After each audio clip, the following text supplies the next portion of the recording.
I would say very similar to what I started saying a few minutes ago. It's, I'm doing the thing right now. Randall asked me to do this panel a couple of days ago. I had no idea what I was walking into. I don't speak publicly. I like being an You're a invisible, natural. secret person in the back of the room. I'm the invisible staff person. And then I wrote a book about my life. And whenever I meet young people, I always say, I've been privileged to travel my country and recently been traveling overseas, and I always meet college students. They always say, well, what's your advice and how do I sense a lot of anxiety, at least back home, when I talk to young people about what they're going to do with their lives and how they're going to figure it out. And they always come to me and say, how did you know you were going to be so successful? How did you know?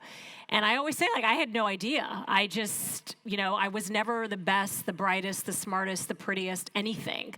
All I knew is I was prepared to outwork anybody in any space or job I ever held. I was prepared to work really hard. So I always say to young people, do the thing that scares you the most, because it's probably worth it. And that's something I'm doing right now. I am doing the thing that scares me the most, which is sharing my life experiences, both the incredible triumphs that I've had, honoring the past, because I do think that's so important, understanding where we came from. I mean, we have a leader who thinks that he's going to recreate an empire that most of the rest of the world does not think is ever going to happen or is quite possible, but certainly is a fantasy that he has.